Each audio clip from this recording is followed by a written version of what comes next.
Mercredi 18 juin 2025, mesdames et messieurs, bonsoir et merci de choisir la télévision au sommet pour vous informer. Les titres.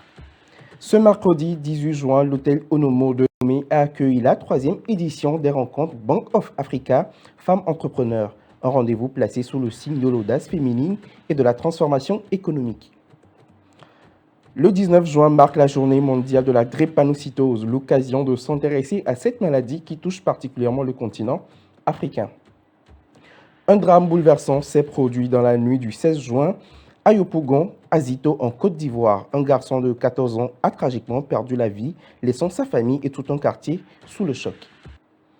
C'était les titres. Ce mercredi 18 juin 2025, l'hôtel Onomo de Lomé a accueilli la 3e édition des rencontres Bank of Africa Femmes Entrepreneurs autour du thème « Oser diriger, réussir les femmes au cœur de la transformation économique ». L'objectif est clair, célébrer l'impact et l'audace des femmes entrepreneurs. C'est un sujet de Baruch Tadjo. La 3e édition de la rencontre BOA Femmes Entrepreneurs s'est déroulée le mercredi 18 juin 2025 à l'hôtel Onomo à Lomé. Cette assise a regroupé les femmes entrepreneurs et les responsables de la Bank of Africa et d'autres partenaires. D'entrée de jeu, le discours d'ouverture de Kwandipo Rachel Kouranapo, représentant du directeur général. Juste après, prit place un panel invitant Greta Lawson-Gallus et Dela Likudao, deux dames qui se distinguent selon la BOA dans l'entrepreneuriat féminin. Un panel modéré par Vanessa Paraiso, chargé de marketing et de communication de la banque. La rencontre a été un cadre de partage. La Bank of Africa Togo a l'intime conviction que l'avenir économique du Togo peut s'écrire aussi avec des femmes. Nous avons pensé, et pour cette 3e édition, nous avons voulu innover. Nous avons souhaité honorer les femmes d'impact, les femmes d'opinion, les femmes porteuses d'initiatives économiques et entrepreneuriales au Togo. En tant que professionnel bancaire et acteur du monde financier, la BOA Togo souhaite accompagner les femmes. Comment parfaire leur business plan, comment s'établir de manière formelle, comment amener leur business à des niveaux acceptables pour pouvoir avoir des financements, pouvoir accéder à certains niveaux de financement. Nous avons des keynotes. Donc, c'est des échanges, débats avec les femmes entrepreneurs et la banque pour les accompagner, pour leur montrer comment structurer leurs idées, comment de l'idée qui germe, on peut avoir une société on peut avoir une activité qui est prometteuse et qui peut également. Cette rencontre a permis la distinction de 3 femmes qui ont reçu chacune le prix Entrepreneur Impact 2025. Je suis très émue. Je suis très reconnaissante, je suis vraiment contente et ça prouve que vraiment le travail acharné paye toujours. Donc je suis très reconnaissante pour cette distinction-là. Alors c'était satisfaisant parce que c'était un échange qui était transparent. On a pu mettre au cœur, soulever nos réalités, nos préoccupations. Donc j'ai bon espoir que la Bank of Africa, avec son équipe très dynamique, puisse faire changer les choses d'ici la prochaine édition. Alors je pense que c'est très important, et avec ma casquette de femme entrepreneur et avec ma casquette de consultante dans l'écosystème togolais, je trouve que c'est important que les institutions fassent ces événements pour nous montrer le travail qu'ils font, notamment la BOA qui fait un travail extraordinaire à l'égard des femmes entrepreneurs, mais aussi nous écouter et comprendre nos besoins réels et puis les challenges qu'on rencontre et où est-ce qu'on les attend réellement, on va dire ça comme ça. Alors les besoins des femmes aujourd'hui, je dirais 3 gros besoins. Donc on va dire un meilleur système de financement. Je sais que ce n'est pas carré, ce n'est pas, voilà. Tout est compliqué, il y a beaucoup de procédures, beaucoup de régulations en place, mais tant que les institutions qui sont dans le pays avec nous et qui connaissent nos réalités sont prêtes à faire des efforts pour qu'on puisse prendre en compte les réalités, normalement ça devrait aller. Je dirais que le deuxième problème principal qu'on va rencontrer en tant que femme entrepreneur, ça n'a rien à voir avec les institutions, mais les réalités économiques du pays. Donc on a un faible pouvoir d'achat et on a aussi beaucoup de femmes qui entreprennent par nécessité. nécessité parce qu'elles ont faim.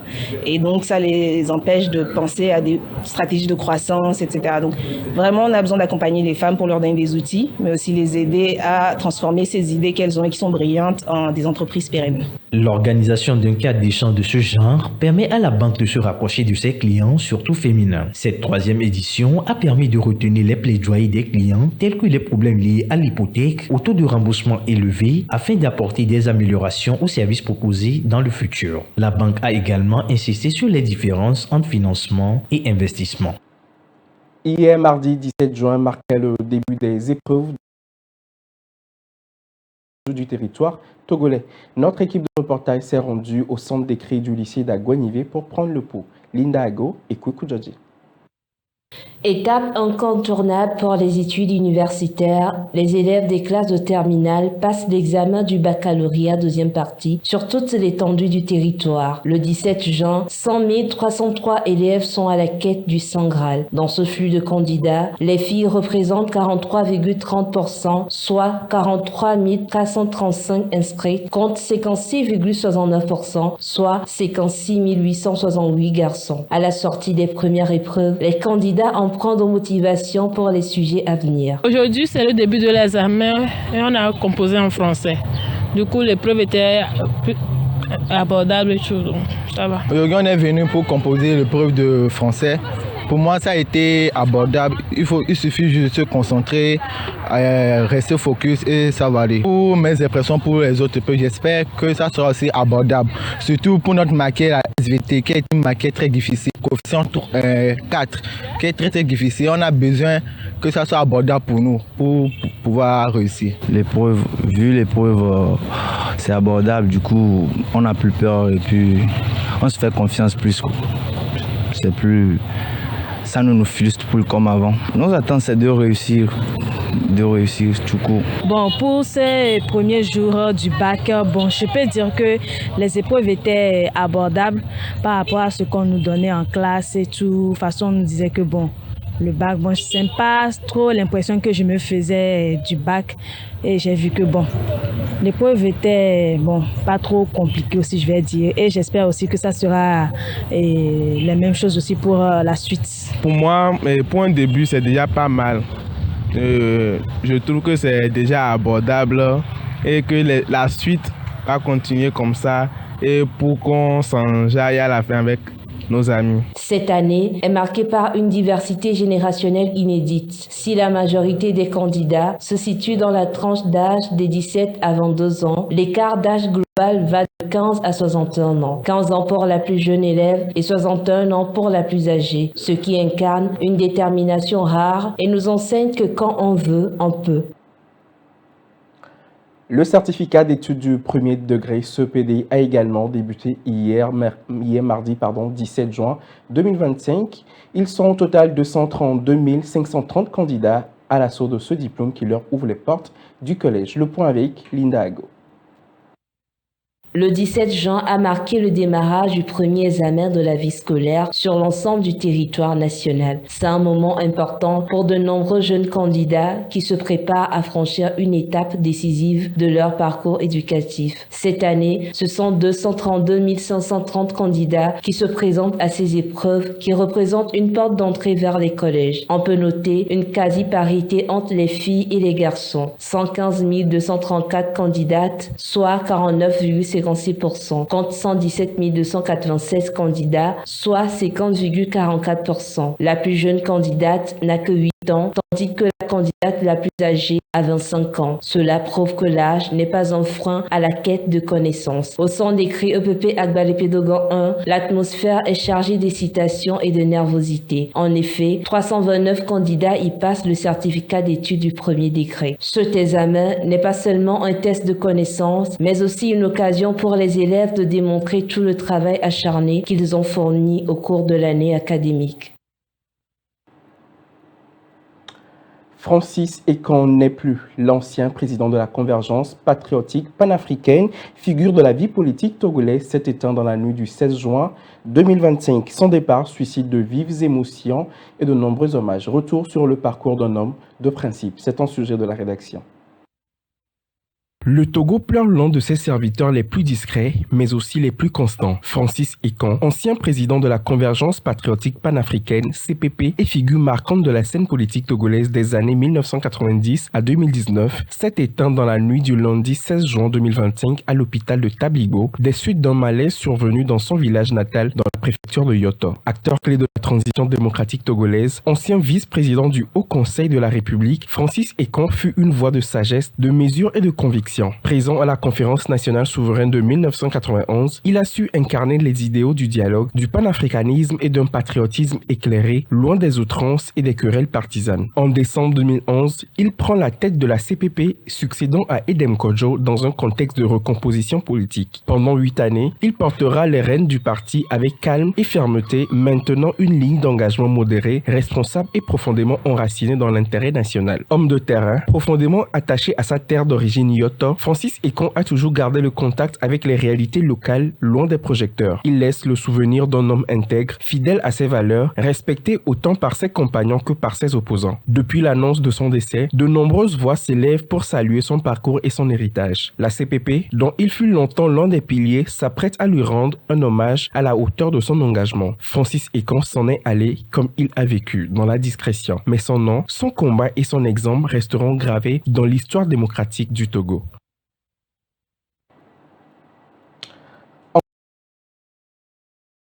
Dans la nuit du 16 juin 2025, à Yopougon Azito, un jeune garçon de 14 ans a perdu la vie dans des circonstances tragiques, plongeant sa famille et son quartier dans la stupeur et dans la douleur.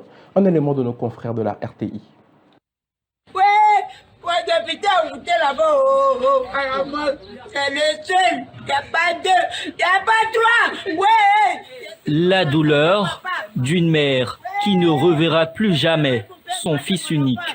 Dans la soirée du lundi 16 juin 2025, Kevin, 14 ans, élève admis en classe de 4e, aurait été battu à mort par un agent des forces de l'ordre, locataire dans cet immeuble, à Yopougon Azito. Aux environs de 18h, les enfants jouaient sur la dalle. Il a dit aux enfants que vous faites trop de bruit. Donc quittez là. Donc les enfants, en se cherchant, il y a lui le concerné, comme il est malade, donc il n'avait pas la force de courir. Donc l'enfant s'est caché, puis là, puisque là-bas il y a le noir sur la dalle. Donc il a pris la torche pour toucher, pour voir si les enfants sont toujours cachés là-bas. C'est dans ça qu'il a vu l'enfant Kevin. En le poursuivant, l'enfant est tombé, l'enfant s'est blessé. Il a soulevé, il a frappé l'enfant avec matraque. Les habitants de l'immeuble étaient là. Il n'y a personne qui a secouru l'enfant. Et c'est à ce qu'ils finissent de tuer l'enfant que eux maintenant se mettent à soulever l'enfant pour le mettre dans un taxi côté. D'après eux, l'enfant a fait une mauvaise chute. Pourtant, à la morgue, l'enfant a un coup qui est cassé, à ses côtes aussi qui sont cassées. Depuis la nuit du drame, les proches de Kevin sont inconsolables, les cœurs brisés et les yeux rouges de colère. Attrapez-le pour les mettre en prison. Et puis venez me prendre le monsieur qui a tué mon petit-fils là. Je vais m'asseoir à côté de lui. Je dis monsieur merci. Et ce traitement m'appelle de venir. Son téléphone a annoncé la mort de mon enfant. C'est encore bien qu'à prendre mon enfant. A frappé mon enfant et m'a trahi quand il a tué. Nous ne voulons plus ce drame ici. Dans ce quartier d'Azito, nous réclamons cette justice pour cet enfant qui est mort. Le présumé coupable a été interpellé. Une enquête est ouverte. Kevin laisse derrière lui un vide immense. Sa mère, rongée par le chagrin, espère revivre un jour la joie de la maternité. La drépanocytose, une maladie qui touche de millions de personnes à travers le monde, surtout en Afrique. À l'occasion de la journée mondiale de cette maladie du 19 juin, nous faisons le point avec de cette maladie et les moyens de prévention avec Dr Manyang Hizowe, directeur du Centre national de recherche et de soins aux drépanocytaires, la CNRSCD. Dr Manyang, bonsoir. Bonsoir. Merci de nous gratifier de votre présence. C'est moi qui vous remercie. Alors, avant de poursuivre notre échange, nous allons regarder cet élément de Linda Ago et Kweku Jodi. La drépanocytose est une maladie génétique du sang qui touche des millions de personnes à travers le monde. Elle se caractérise par une déformation des globules rouges qui prennent une forme de fossile, d'où le nom de la maladie. Ces globules rouges anormaux peuvent provoquer de nombreux symptômes, notamment des douleurs intenses, des crises de fatigue, des infections fréquentes et des complications graves comme des AVC. Les symptômes de la drépanocytose varient d'une personne à l'autre, mais les crises douloureuses, souvent appelées crises vaso-occlusives, sont l'un des aspects les plus dévastateurs de cette maladie. Ces douleurs peuvent survenir sans avertissement et durer plusieurs heures, voire plusieurs jours. De plus, les personnes atteintes peuvent souffrir d'anémie chronique, ce qui les rend plus vulnérables aux infections. La prévention de la drépanocytose repose principalement sur l'éducation et la sensibilisation. Il est essentiel de promouvoir le dépistage néonatal afin d'identifier les enfants atteints dès leur naissance. Cela permet de mettre en place un suivi médical approprié et d'initier des traitements préventifs comme l'administration d'antibiotiques et des vaccins pour réduire le risque d'infection. De plus, il est crucial d'encourager les couples à se faire dépister avant d'avoir des enfants, surtout dans les régions où la maladie est fréquente. En ce qui concerne le traitement, il n'existe pas de remède définitif à la drépanocytose, mais plusieurs options peuvent aider à gérer les symptômes et à améliorer la qualité de vie des patients. Les transfusions sanguines d'hydrosuuré et les traitements pour soulager la douleur sont couramment utilisés. Dans certains cas, une greffe de moelle osseuse peut être envisagée, mais cela reste une option limitée à un nombre restreint de patients. Dans le monde, on estime qu'environ 300 000 à 400 000 enfants naissent chaque année avec la drépanocytose et des millions d'autres vivent avec cette maladie. En Afrique, la situation est particulièrement préoccupante car la prévalence de la drépanocytose est élevée dans de nombreux pays. Des études montrent qu'environ une personne sur 4 en Afrique subsaharienne porte le gène de la drépanocytose, ce qui représente un défi majeur pour le système de la santé. La Journée mondiale de la drépanocytose, célébrée chaque 19 juin, vise à sensibiliser le public à cette maladie et à promouvoir des actions concrètes pour améliorer la vie des personnes atteintes. C'est l'occasion de rappeler l'importance de la recherche, du dépistage et du soutien aux patients, à leurs familles. La drépanocytose est bien plus qu'une simple maladie, c'est un combat quotidien pour des millions de personnes. En sensibilisant, en agissant ensemble, nous pouvons contribuer à améliorer leur qualité de vie et à offrir un avenir meilleur à ceux qui souffrent. Alors, docteur, quel est aujourd'hui l'état de prise en charge des drépanocytaires dans notre pays? Oui, alors la question telle qu'elle est posée, c'est comme si la drépanocytose était une maladie totalement différente des autres. Non, la drépanocytose, c'est une maladie génétique héréditaire qui touche le globule rouge, comme le documentaire l'a souligné, et elle peut être prise en charge dans toutes les formations sanitaires de notre pays où on peut retrouver un médecin généraliste, un pédiatre, un hématologue ou bien un médecin interniste. Donc, quand il y a un médecin dans un service, dans un hôpital, c'est qu'on peut prendre en charge un drépanocytaire. La particularité de notre pays, c'est que l'État a mis en place un établissement où sont pris en charge uniquement que les drépanocytaires. Et c'est le Centre national de recherche et de soins aux drépanocytaires. Donc, c'est un centre qui est là, qui accueille les patients qui souffrent de cette pathologie. Et lorsqu'ils sont ces patients présentent des complications aiguës, surtout aiguës de la pathologie, peuvent venir se faire soigner dans cet établissement. Voilà, donc ça c'est la particularité du Togo. Alors au-delà de ça, et en termes de prise en charge, ce n'est pas seulement soigner les gens dans les 4 murs de l'établissement, mais c'est de faire des actions de sensibilisation pour faire connaître la maladie à la population. Alors docteur, quelles sont les principales difficultés tant connues par le patient, le service médical face à cette maladie? Oui, alors la question se présente sur 2 volets. Effectivement. Les difficultés connues par les patients. D'un côté, oui. Celui du corps médical ensuite. Oui, alors, pour les patients, la principale difficulté, c'est d'avoir accès à un personnel médical qualifié. Okay. Alors, parce que la drépanocytose, c'est une spécialité. Et on n'a pas la chance de trouver les spécialistes, les gens qui connaissent bien la maladie, pour offrir des soins de qualité partout. Et ce n'est pas seulement au Togo, on a des spécialistes qui sont rares. Et donc, c'est la difficulté que les patients ont aujourd'hui, c'est d'avoir accès à ce personnel qualifié pour avoir des soins appropriés. La deuxième difficulté, c'est que la drépanocytose fait dépenser beaucoup. C'est une maladie chronique, c'est-à-dire que vous avez la drépanocytose, vous êtes né drépanocytaire, vous allez grandir et mourir drépanocytaire. Voilà. Donc, à partir de ce moment-là, pour vivre bien avec cette pathologie, vous devez aller de temps en temps à l'hôpital, faire des contrôles réguliers, faire des analyses médicales, avoir des prescriptions de médicaments. Et c'est au prix de tout cela que vous pouvez vivre tranquillement, avoir une qualité de vie acceptable en étant drépanocytaire. Et donc, ça vous fait dépenser chaque mois. Et donc, c'est la deuxième difficulté que le patient drépanocytaire a. Alors, au niveau du personnel médical, à présent. Oui. Et la difficulté qu'on a, c'est parfois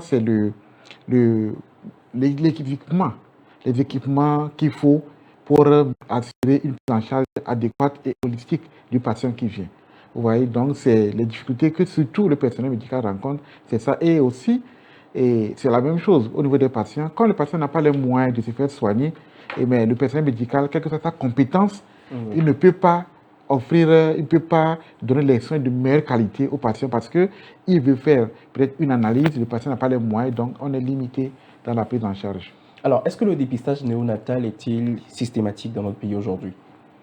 Non, dans notre pays, ce n'est pas encore systématique, mais pas seulement pour avoir le problème sur le côté Togo, parce que le cas néonatal, c'est un problème qui concerne que les pays en voie de développement n'ont pas les moyens suffisants d'offrir le dépistage néonatal. C'est vrai qu'on fait le plaidoyer d'avoir cela parce que c'est l'un des moyens pour mieux contrôler la dépendance d'un pays.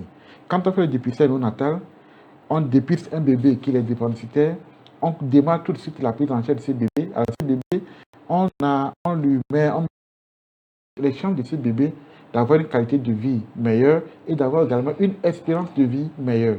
Vous voyez? Mais quand on parle de dépistage néonatal, il faut dépister l'enfant. Ce n'est pas seulement dépister l'enfant pour lui dire tu es SS, tu es SC et puis va à la maison. Derrière le dépistage néonatal, et c'est ça il faut le suivi. Il faut le suivi, il faut la prise en charge. C'est ça qui rend la chose difficile. Vous voyez? Et aussi, il faut également sensibiliser les parents. Parce que là, aujourd'hui, nous sommes en train de faire un dépistage néonatal. C'est un projet qu'on est en train de faire avec pour espoir d'avoir le relais au niveau de l'État pour continuer ce dépistage néonatal dans notre pays.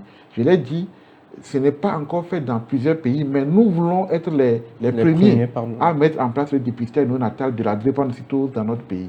Parce que c'est ça qui permet d'assurer la qualité de vie, d'assurer une espérance de vie meilleure chez la personne qui souffre de cette pathologie. Alors, docteur, est-ce qu'il y a des avancées médicales ou des procédés nouveaux qui permettent l'amélioration des soins? Oui, bien sûr. Chaque pays avance comme il peut. Et au Togo, nous également, on fait ce qu'on peut faire. Alors là, on a fait l'effort d'avoir de l'hydroxyurée. Vous voyez, c'est un médicament, ce n'est pas nouveau, mais ça fait partie des médicaments nouveaux dans la prise en charge de la drépanocytose. Parce que l'hydroxyurée permet de réduire les complications chez le drépanocytaire. Toutes les complications, on peut les réduire, on peut réduire la fréquence de ces complications-là chez la personne qui souffre de la drépanocytose. Également, au niveau du centre de drépanocytaire, des centres de haut drépanocytaire, on a mis en place des analyses, on a des équipements qui permettent d'assurer la sécurité de la transfusion chez les drépanocytaires. Parce que dans les formes SS, on a l'anémie qui est là. Et c'est des patients qui ont besoin d'être transfusés régulièrement. Et donc, on a mis en place des mécanismes pour assurer la sécurité de la transfusion sanguine. En dehors de la sécurité qui est assurée déjà au niveau du centre de transfusion, on a mis en place des examens pour accroître, renforcer la sécurité de la transfusion sanguine chez nos patients qui sont transfusés régulièrement. Donc, on fait l'effort, on fait ce qu'on peut faire grâce aux moyens qu'on a pour faire avancer la prise en charge dans le pays. Alors, docteur, quel message auriez-vous à adresser aux familles, à la population, à l'occasion de la Journée mondiale de la drépanocytose? Alors, mon message va toucher peut-être 3 cibles. Oui. La première cible, c'est la population en général. D'accord. La drépanocytose, c'est une maladie grave, mais elle est évitable. Si je suis jeune, je peux choisir de ne pas avoir des enfants drépanocytaires. Et cela passe par le dépistage. Je dois connaître le type de sang, le statut hémoglobinique, le type de sang que j'ai et faire le choix de mon conjoint de telle sorte à éviter d'avoir des enfants malades. Donc ça, c'est possible. Et le dépistage, il faut seulement dépenser 5 000 francs aujourd'hui pour avoir son statut et pouvoir éviter d'avoir des enfants drépanocytaires. Le deuxième message, c'est à l'endroit des personnes qui souffrent déjà avec cette pathologie, des personnes qui sont drépanocytaires. Quand on est drépanocytaire, il faut choisir de se faire suivre dans un milieu hospitalier. Voilà, il ne faut pas être drépanocytaire et puis rester dans son coin parce que c'est une maladie qui est entourée de plusieurs complications et c'est ces complications qui vont entraîner une mort précoce chez le patient. Voilà, donc quand on est suivi, ça permet d'éviter ces complications et d'avoir une qualité de vie meilleure.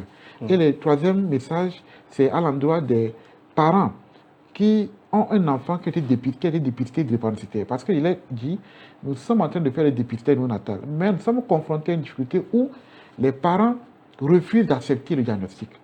C'est le déni de la maladie. Personne ne veut voir son enfant malade. Et quand on annonce les résultats aux parents, il y en a qui refusent d'accepter et qui ne viennent pas faire suivre les enfants. Alors que nous avons prévu dans ce projet-là une prise en charge gratuite des bébés drépanocytaires qu'on identifie. Vous voyez, c'est la difficulté qu'on a au niveau du dépistage néonatal. Là, on fait un projet, mais déjà les parents n'acceptent pas les résultats. On fait l'effort de les ramener, d'accepter. Il y en a certains qui acceptent, mais la grande partie n'accepte pas, mais on suppose qu'ils vont nous rejoindre vers la fin. Alors donc, c'est que quand vous avez un enfant qui est dépisté drépanocytaire, ne restez pas, ce n'est pas la fin du monde. Ce n'est pas la fin pour l'enfant. L'enfant peut évoluer, peut devenir tout ce qu'il veut dans la vie. Il suffit que l'enfant soit suivi, qu'il soit orienté, qu'on conseille les parents ce qu'il doit faire pour mieux vivre avec cette pathologie, puis l'enfant peut devenir ce qu'il veut devenir demain et dans sa vie. Donc nous appelons donc à la responsabilité des parents face à cette situation. Docteur Magnan, merci beaucoup. Je rappelle que vous êtes le directeur du Centre national de recherche et de soins aux drépanocytaires, le CNRSD. Très bien. Vous restez avec moi pour la suite de cette édition. Le dimanche 15 juin 2025, le stade Omnisport de Lomé a vibré au rythme de la seconde édition du tournoi de l'ambassadeur du Niger, événement marqué par l'ambassadeur lui-même. Nous faisons le point avec Richard Maï, Prosper Agbokoulou. C'est dans une ambiance de fête que la deuxième édition du tournoi de l'ambassadeur Trophée Sidi Zakari s'est achevée ce dimanche. J'ai un sentiment de joie. Je ne peux pas exprimer ma joie, sincèrement. C'était une belle affiche aujourd'hui. On a tellement préparé cette finale. La première édition nous a gagné en demi-finale. Cette fois-ci, nous sommes en finale et Dieu merci, heureusement, on a remporté la coupe. J'ai un staff dynamique, j'ai des jeunes joueurs très dynamiques qui ont le courage, qui jouent les 90 minutes sans à l'heure. Après le but encaissé, je les ai encouragés, nous avons eu le temps. Nous sommes sur une belle pelouse. Calmons le jeu, partageons la balle, ça va aller, ça va venir. Et les jeunes m'ont écouté. Après le changement, Dieu merci, ça a donné, après le penalty qu'on a eu à marquer, ça nous a donné le courage. Et pour les tirs au but, je remercie vraiment le gardien qui m'a vraiment sauvé. Et je remercie vraiment un staff très fort, un staff très harmonieux, une famille. Jeune Talent, c'est une famille. Et cette coupe, je la dédie sincèrement à nos supporters, à notre indéfectible président Moussa qui a soutenu les jeunes, qui les a fait ce maillot, de partir avec pour les encourager chaque jour avec son maillot. Sincèrement, un grand merci à Dieu. L'apothéose du tournoi, c'était la grande finale entre Friends for Life, FFL, et Jeune Talent FC, JTFC, deux équipes formées uniquement de joueurs nigériens au Togo. Il y a eu beaucoup de tension dans le match, il y a eu des hauts et des bas. On a malheureusement à la deuxième période, on a Dieu merci, on a pu égaliser juste à la fin des temps réglementaires et par la grâce de Dieu, les tirs au but, on les a remportés. C'est une vraie fraternité. On est ensemble, et il y a d'autres, même on est du même quartier, mais juste c'est les noms des équipes qui diffèrent. C'est la même famille, c'est le même pays et puis c'est la même patrie. Quel que soit Jeune Talent ou FFL, c'est le fair play qui gagne et c'est le Niger qui gagne. Je l'ai dédié à nos supporters, nos staffs. Et je remercie beaucoup le grand Dieu, les organisateurs, nos supporters qui viennent nous soutenir à chaque fois et puis à tous mes coéquipiers. Dans un match largement dominé par les Jeunes Talents FC, c'est le FFL qui a longtemps mené dans la partie avant d'échouer au tir au but. 5 buts à 4, 1 but partout à la fin du temps réglementaire. C'est la finale qu'on a joué, mais on n'a pas pu. C'est le courage, on ne peut pas refuser. On va se préparer pour la prochaine saison. C'est le football. C'est le football, oui. Des fois, ça vient comme ça. Ils nous ont mené beaucoup sur le terrain. On ne peut pas refuser. Prochainement, on va savoir comment gérer nos joueurs. On ne peut pas refuser. Ils ont mérité. Ils ont mérité. Voilà, c'est le football. Le football, il y a toujours un perdant et un gagnant. Donc, nous avons pu encaisser à la dernière minute une penalty. Donc, on peut rien faire, on va essayer de corriger l'autre fois nos erreurs et on va essayer de corriger notre erreur. Si la population qui sont derrière nous venus nous soutenir, le comité qui a organisé cette tournoi, donc je tiens à remercier je tiens à remercier nos supporters, je tiens à remercier l'équipe adverse aussi. La fin de l'événement a été sanctionnée par des récompenses individuelles et collectives. Meilleur joueur, meilleur buteur, meilleur gardien. Des médailles et des enveloppes ont été remis à l'équipe vainqueur dans une ambiance bon enfant. Dernière actualité pour clôturer cette édition, pour permettre à la Cour suprême de se prononcer effectivement sur l'affichage de la liste définitive des candidats de l'élection des conseillers municipaux du 17 juillet prochain. La Commission électorale nationale indépendante a parachevé le travail qui est le sien cet après-midi à son siège. En effet, les candidats tête de liste ou leurs représentants sont venus contrôler et se rassurer du positionnement de leur logo et non sur le bulletin de vote. Ainsi se referme cette édition. Docteur Magnan, merci d'être présent aujourd'hui. Bonne suite de nos programmes sur les antennes de la télévision. Au sommet.